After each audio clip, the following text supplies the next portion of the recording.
Cuando meses atrás el Estado cubano dio a conocer la tasa de cambio oficial de divisas, la población percibió en esa medida algo positivo, en medio de la inflación y del peliagudo andamiaje económico que atraviesa nuestro país.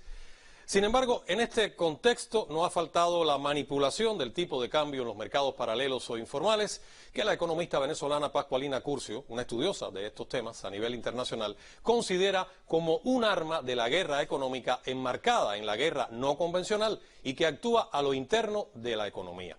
Les compartimos algunas de sus ideas ahora en este noticiero. Van posicionando en portales web, en redes sociales, un tipo de cambio que no es el verdadero tipo de cambio. En cualquier economía, las variaciones del tipo de cambio tienen una incidencia en los precios de todas las mercancías a lo interno, porque es una referencia. El tipo de cambio es una referencia para los precios internos, independientemente cuál es la causa de su variación.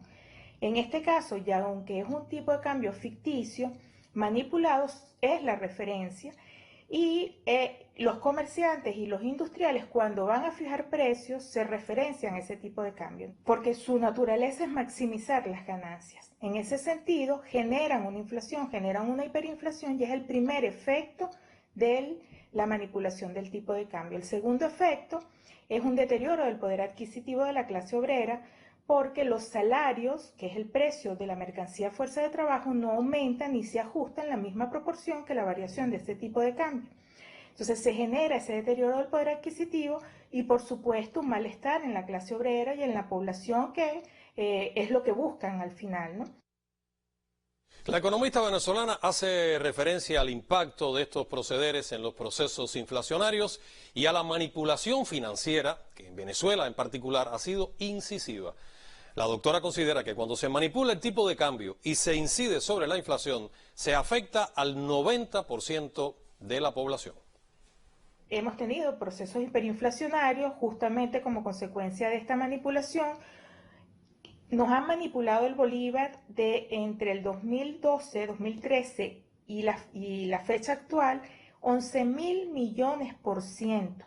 Es decir, dábamos 8 bolívares fuertes en el 2012 por cada dólar y ahora son 900.000 millones de bolívares fuertes por cada dólar.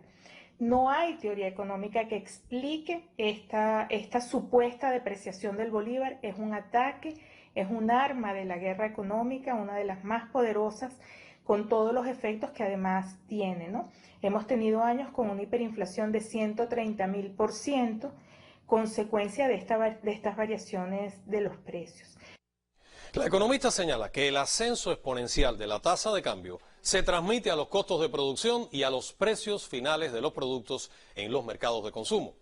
Esa misma realidad golpea hoy a la sociedad cubana, en la que inciden otros múltiples factores como el recrudecimiento del bloqueo, por supuesto, el desabastecimiento, los altos índices de importación, la crisis mundial, los conflictos bélicos, pero también la guerra económica, mediática y psicológica. Recordemos que en los últimos meses, una plataforma comunicacional abiertamente contrarrevolucionaria como El Toque ha incluido en sus contenidos informativos una tasa para la venta de divisas en Cuba. Sus operadores han señalado que ellos realizan un monitoreo y calculan la tasa de cambio informal en base a datos confiables, pues acopian información dispersa en páginas de compra-venta, grupos de Facebook y canales de Telegram. Y luego la centralizan en una publicación titulada La Tasa del Toque. Ahora bien, ¿quiénes administran los grupos de venta informal? Podría ser una primera pregunta. ¿Por qué son confiables esos datos para El Toque? ¿Existirá algún nexo o pacto comercial entre ellos? Evidentemente, la forma en que se usan los datos y fuentes para obtener la tasa referencial del Toque deja muchos cabos sueltos. Varios especialistas cubanos consultados que han estudiado sus prácticas y tenemos algunas consideraciones sobre este tema que sometemos a su consideración. Se ponen datos de oferta, de intenciones de compra, no hay certeza de que realmente sean reales, de que partan de cuentas o de usuarios reales en la red y no sean artificiales, de que realmente esas operaciones se realicen, porque simplemente son intenciones que muchas de ellas tienen un alto componente especulativo por la forma en que funciona este mercado, en la informalidad, por su atomización.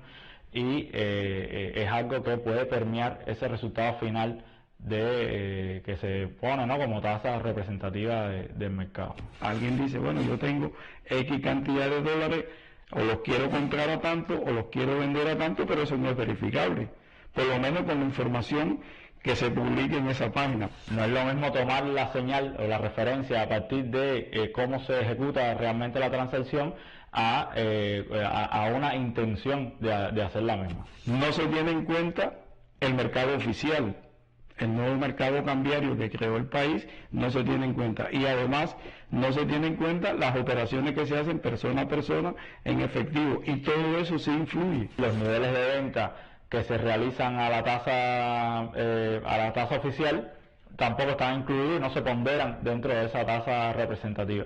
Y otro de los aspectos puede ser también cierto atraso de a veces de un día o 2 días que tiene la tasa representativa respecto a ciertos anuncios que se ven, que se realizan en las redes. Interesante análisis con nuevos elementos para el examen. Es que cuando se habla de dinero en un contexto inflacionario, con déficit de ofertas y desabastecimiento, las expectativas de la población son caldo de cultivo para cualquier negocio, que es la esencia de la tasa del toque. En este escenario siempre es válido sospechar de la intencionalidad de la información. ¿Quiénes están detrás de esas ofertas? ¿Son acaso personas o se trata de bots, esto es, programas informáticos que generan reacciones automáticas? Los especialistas tienen otras precisiones. Veamos. La declaración de intención que tiene la página, para mí es pseudocientífica, porque usan una metodología que es real, o sea, que se usa por otras entidades, por otros agentes más serios, pero que sin embargo, a la hora de aplicarla, a la hora de obtener la información, es lo que la hace no creíble, o sea, no verificable. Usted no puede saber si de verdad son usuarios reales o es información inventada. Definitivamente, ser formador de expectativas implica cierto grado de influencia sobre las decisiones que toman las personas, ¿no?, al moverse en estos mercados informales o a la hora de comprar o vender divisas. Y entonces, bueno, si hay una intención marcada de crear caos o de generar caos en una economía, o de inducir a las personas a que hay una crisis cambiaria o a inducirlo a tomar otro tipo de decisiones, bueno, eso siempre va a ser explotado, ¿no?, por los enemigos para hacer su papel, ¿no? El manejo de las expectativas es parte de la forma de hacer política y de hacer política monetaria también. No hay nada más político que la economía. A estas alturas, el toque puede decir lo que quiera, que solo llena un nicho informativo, que facilita las operaciones financieras del ciudadano común y que lo suyo no es vender ni comprar dólares, sino iluminar con sus datos estadísticos a la población.